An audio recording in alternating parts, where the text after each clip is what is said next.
Bienvenue sur la chaîne du Trac à Livre. Salut à tous les mangeurs de chouquettes et aux dévoreurs de polar. Aujourd'hui, un roman coup de cœur. 115 de Benoît Sévérac aux éditions Pocket. Comme je vous l'avais déjà dit, là je me lance un peu dans le vide. J'ai pas écrit grand chose, en tout cas pas ma chronique. La bio oui, mais pas la chronique. Je vais vous parler de ce roman comme je l'ai ressenti.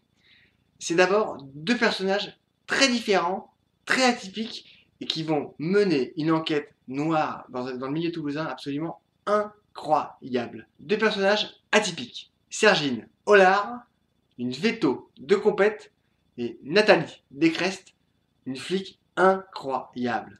Ça commence par une intervention dans un camp de gens du voyage. Séverine Descrestes va intervenir parce qu'il y a eu trop de problèmes et que décidément la préfecture a dit ok, on arrête, on y va. Ils vont sur place, dans ce camp, et ils tombent sur deux femmes et un enfant qui étaient cachés dans un conteneur. Ils se rendent compte que ces deux femmes-là étaient dans un réseau de prostitution. Ça remonte aussi tous les réseaux d'immigration qui sont tenus par une mafia. De l'autre côté, il y a la Veto, qui est déjà une Veto atypique, c'est un personnage vraiment super intéressant. Elle a monté avec deux personnes sa boîte de Veto, où elle fait son travail, mais elle veut aussi servir à quelque chose. Elle veut se donner un chemin à utiliser, et elle décide, parce qu'elle s'y connaît, d'être vétérinaire aussi pour les gens qui sont dans la rue. Donc elle fait appel à toutes les associations possibles, on leur envoie l'un à l'autre parce que son projet est un peu dingue. Avoir une espèce de local où elle reçoit tous les gens de la rue, les DF, les paumés, avec leurs animaux de compagnie, qui en général sont plutôt bien gérés parce que les gens qui sont dehors, leurs animaux domestiques, c'est vraiment des gens qui comptent, c'est pour pas être seuls, y compris pour se protéger. Et donc elle veut absolument aider ces personnes-là. Donc elle se retrouve assez confrontée aussi avec une réalité crue. Et à travers elle, nous-mêmes, on se retrouve vraiment avec des personnages qui sont retrouvés à la rue pour plein de raisons différentes, mais on voit aussi à quel point la rue ruine l'esprit, le moral, le mental, et puis forcément, ça ouvre les yeux aussi sur une réalité qui n'est pas forcément simple à voir, comme quoi tout le monde peut se retrouver à la rue du jour au lendemain, ce qui en découle, ce qui se passe, l'alcool, la violence, la drogue, la prostitution, tout ce qui va avec. Et donc, Séverine se retrouve un petit peu surtout dans ce milieu-là, c'est un peu comme, voilà, elle ouvre une porte et tout d'un coup elle découvre des trucs qu'elle n'aurait même pas imaginé, quoi. Et avec ça, elle apprend plusieurs choses. Elle n'est pas super copine avec la policière Nathalie Descrestes, mais elle apprend des choses et elle leur relate. Elle dit voilà, moi je vous ai accompagné quand on a fait l'intervention dans le camp. Voilà, j'ai vu des choses. Et depuis que je travaille avec des gens de la rue, j'ai appris d'autres choses. Il se passe plusieurs trucs. Est-ce que vous pouvez intervenir? Et donc, de fil en aiguille, ces deux femmes-là vont remonter toute la filière de la prostitution, mais par plusieurs moyens. Et surtout par des axes complètement différents les uns des autres. Ça nous fait découvrir aussi toute une ville, toutes des strates absolument de partout. L'enquête est plutôt bien faite. On est vraiment pris du début à la fin. C'est des personnages atypiques, certes, mais qui permettent aussi d'abord de ne pas forcément utiliser les moyens standards pour obtenir ce qu'ils veulent, que ce soit dans les enquêtes, que ce soit pour la veto, dans sa manière de traiter les animaux et l'humain. Donc c'est vraiment... l'enquête est bien faite, l'histoire est très bien structurée, la psychologie des personnages est plutôt bien menée, ça fait froid dans le dos quand même, faut être clair. C'est vraiment un roman noir, avec toutes les règles qu'il faut pour ça. Mais, contrairement peut-être au roman noir qui m'agace un petit peu parfois, parce que il y a le côté la tête dans le sac, tête dans le seau, et puis on vous maintient tête sous l'eau jusqu'à ce que vous puissiez plus tenir, quoi. Là, quand même, il y a des moments où on peut un peu respirer, même si ça n'enlève rien à la gravité de tout ce qu'on voit, tout ce qui se passe. Voilà, on voit quand même qu'à travers les différentes assos, les différentes personnes qui, avec ce qu'ils peuvent, ce qu'ils ont, tentent de donner des coups de main. Alors, ça règle absolument rien, mais ça permet de donner des bouffées d'oxygène en se disant, eh, peut-être que parfois on peut aider. Alors, à des niveaux plus ou moins importants, mais malgré tout, il y a moyen de faire des choses. Et ça, dans 115, c'est vraiment très très présent, tout en montrant tout ce qui se passe dans la rue, avec toutes ce qui est terrifiant, bien entendu. On voit aussi qu'il y a tout un tissu social ou qui donne la possibilité à des gens d'avoir voilà, d'avoir des planches, des crochets, des endroits où on peut s'agripper et essayer de s'en sortir, tout en restant humble en disant que de toute façon c'est quand même terrible.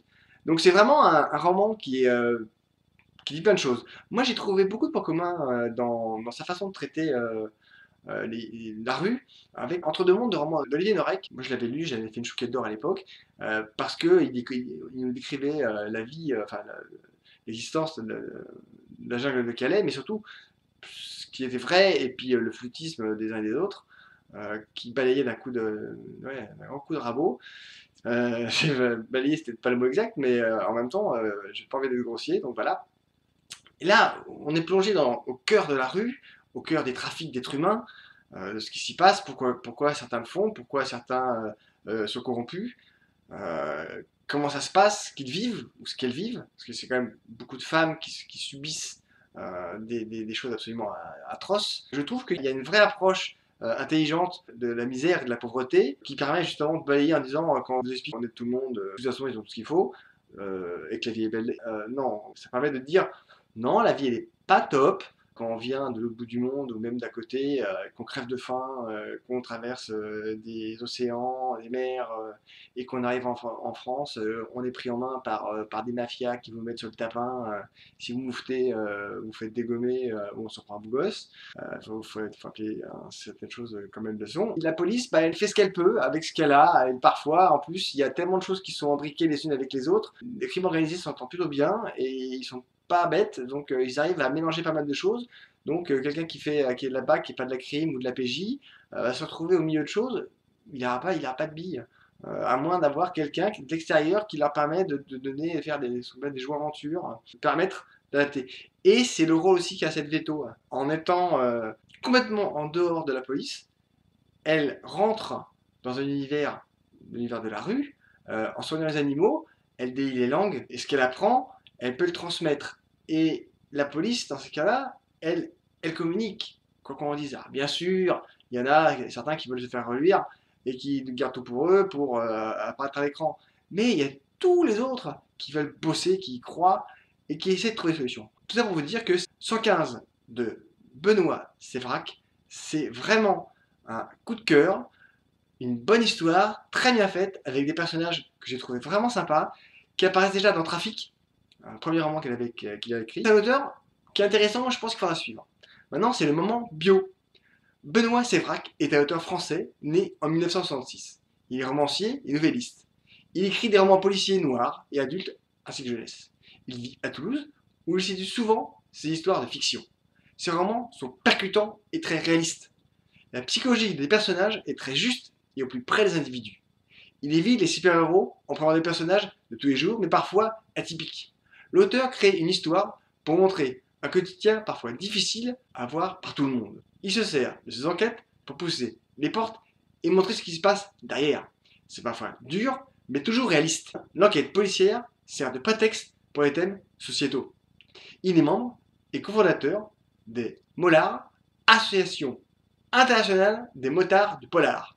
Il enseigne l'anglais à l'école nationale vétérinaire de Toulouse, ainsi qu'aux étudiants du diplôme national d'œnologie de Toulouse. Il est dégustateur agréé par le Comité international des vins d'Alsace, quel pied, ex-international Açor du Wine of Spirit Education Trust de Londres, et membre du jury de dégustation aval qualité du Comité interprofessionnel des vins du Sud-Ouest. Bref, c'est un mec qui aime la vie. Je ne le connaissais pas du tout, et je pense qu'il faut le lire. Alors, au boulot tout le monde, il est temps de rencontrer ses livres. Il est l'auteur de Rendez-vous au 10 avril et Trafic, première rencontre entre Sergine Hollard et Nathalie Descrestes, flic de compète. Toutes les deux ont un caractère bien trempé et sont douées dans leur métier. Un roman à lire. Mangez choquette, lisez des livres, abonnez-vous, c'est gratis. Allez jeter un coup d'œil sur le blog, promenez-vous, inscrivez-vous aussi dessus, ça mange pas de pain, et puis partagez, pas autour de vous. À bientôt, salut. 115 de Benoît Séverac aux éditions Pocket.